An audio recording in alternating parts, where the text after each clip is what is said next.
Hello and welcome to Carmichael Clan Radio, the official podcast of Clan Carmichael USA. I'm your host, Scott Carmichael. On today's show, I want to share with you an article that I wrote for an upcoming issue of the Eagle Gate, Clan Carmichael USA's official newsletter. This one is about the Hyndford Bridge, which for Carmichaels is a familiar sight near the Carmichael Estate. The idea of this article came to me one day when I found a government website that listed the details of the bridge, such as the width, the size of the arches, and the dates that it was built. At first, I honestly thought that I would just list these details in a short article for the newsletter, but as I expanded my search, I also found so much more about the bridge. I reached out to Chief Richard, and he was kind enough to also tell me a little bit about the bridge and to give me a story about a time that he was traveling back from the airport in Edinburgh at 4:30 in the morning and had the sudden realization that at that very moment, it was the first time in all his years in Scotland that he had crossed the bridge alone. For me, I could imagine being there in the vehicle with him on that pre-dawn morning, crossing the bridge, and from that point on, I decided to expand this article into something that turned out to be a bit more. I'm happy to share the article with you on the podcast in hopes that maybe it'll reach more people, or that maybe you'll just enjoy the audio version over the written version. Before we get started, just a reminder to visit Clan Carmichael USA's website at www.clancarmichaelusa.com to learn more about how to get involved in Clan Carmichael USA. We are on the horizon of some really big projects at Clan Carmichael USA, and I hope you'll consider joining and becoming a member if you've not done so already. Please consider also making a tax-deductible charitable contribution to the Clan Carmichael USA Scholarship Fund or the Clan Carmichael Restoration Fund. You can donate on the Clan Carmichael USA website under the Future tab at the top of the homepage.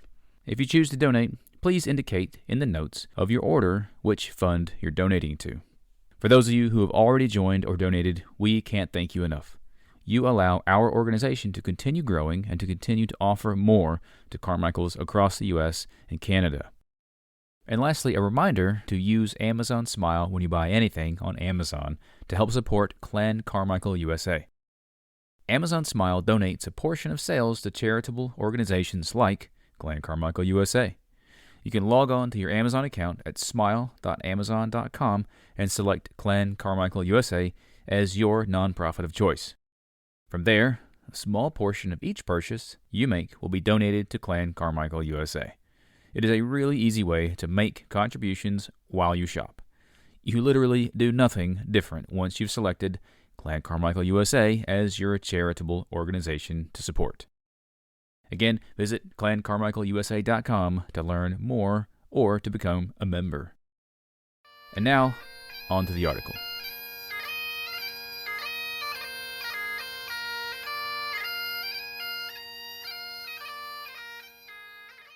The Hyndford Bridge, a riding tour of the Scottish lowlands. Returning from Edinburgh while traveling along the Hyndford Road early one morning, it occurred to Chief Richard Carmichael, 30th Chief of the Name and Arms and 26th Baron of Carmichael, that this may be the only time he'd ever had the Hyndford Bridge to himself. At only 19 feet wide between the small masonry obelisks on each side of its approach parapets and quickly narrowing to one lane, most travelers are used to waiting at a traffic signal before they can traverse the River Clyde along the narrow one-way bridge. The bridge is so narrow, in fact, that there are 4 small recesses along each side of the bridge located above each pier that would, at one point in time, allow pedestrians a safe place to stand when 2 conveyances would meet. Crossing the River Clyde used to be a more daunting task. Before the bridge's construction, which is listed as having been completed in 1773, there were a number of fords and ferries along the Clyde that offered passage to either side of the river. For centuries, Chief Richard told me, Carmichaels earned their livings with these fords and small boats. According to the proceedings of the Society of Antiquaries of Scotland's 133rd session, the Hyndford Bridge was erected to facilitate communication by coach between Edinburgh on the east coast and Ayr on the west coast. For as long as anyone could remember, the path from the capital to Ayr had crossed the Clyde near Lanark at Clydesholm, but an official act of Parliament in 1772 proposed a new route, reasoning that the River Clyde is often dangerous at Clydesholm and impassable for travelers. The new route from Edinburgh to Ayr would pass through Cornwall, Ravenstruther, cross the Clyde at Carmichael, then proceed to Douglas, Parishholme, and eventually arrive in Ayr. Incidentally, this route is designated today as the A70 road that bisects Scotland and is locally known as the Lang Wang, a wang being Scots for a leather bootlace. The route proposed in Parliament, however, would not be complete until the new bridge could be constructed. Alexander Stevens was one of the leading bridge builders of the time and was hired to design and build the 5-arch sandstone bridge. Borrowing from a French design, Stevens chose to build streamlined, curved cutwaters above each of the pier's foundation blocks. These cutwaters help to prevent debris from building up on the upstream face of the bridge and provide improved bridge hydraulics, allowing for a more structurally sound bridge. Cutwaters on the downstream side also allow the water to join again smoothly and minimize the formation of whirlpools. Stevens' chosen design provided the Hyndford Bridge with a high degree of sophistication, especially for bridges of this time. The central arch of the bridge spans 60 feet, with the 2 surrounding arches each spanning 50 feet. The outermost 30-foot arches are built on solid ground and are known as flood arches. These last arches provide the Hyndford Bridge with a wide, majestic, and symmetrical form, set along the mostly undisturbed fields surrounding it. In a 1793 account of the bridge featured in the statistical account of the parish of Lanarkshire, the author said of the bridge that for elegance and simplicity it may challenge any bridge in Scotland.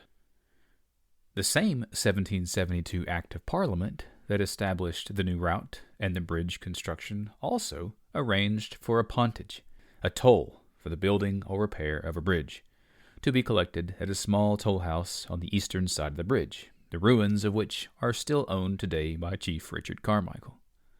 For every coach, chariot, landau, berlin, chaise, hearse, calash, or chair drawn by 6 or more horses, mares, geldings, mules, or beasts of draught, the toll would be 1 shilling and 6 pence, 1 and 6, as one would say. Fares decreased with the number of animals, and to cross on foot only cost each traveler a halfpenny, pronounced halfpenny. The bridge, of course, took its name from the adjoining Hyndford Estate, which had long been a possession of the Carmichael family and the namesake of the title bestowed on John, 2nd Lord Carmichael, 1st Earl of Hyndford in 1701. More widely known during the time that the bridge was constructed would have been John, 3rd Earl of Hyndford, who was a well-known diplomat, having served as envoy to Prussia, Russia, and Vienna, among other prestigious positions. When viewed from the banks of the river, the Hyndford Bridge presents a striking appearance, and is a great bridge and tribute to the Earl of Hyndford, according to Chief Richard. When constructed, the bridge was beneficial to the area, which had previously been dependent on ferries, and continues to this day to provide a beautiful focal point set among the lowland countryside. Although the Hyndford Bridge no longer adjoins the lands of the Carmichael Estate, be sure not to miss it on your next visit to Carmichael. Along with the Hyndford Monument atop Carmichael Hill, the Hyndford Bridge is itself another local monument to the rich history of the Carmichael family.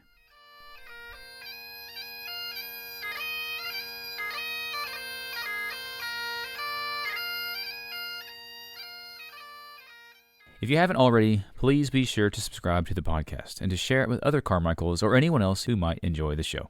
You can subscribe on Apple Podcasts, Spotify, Google Podcasts, Amazon Music, and the Podbean app. Episodes are available on the Clan Carmichael USA website under the Present tab at the top of the homepage. If you like what we're doing, please leave a positive review. Your reviews help to promote the show and to make it easier for others to find us. Until next time, Toujours. See you soon.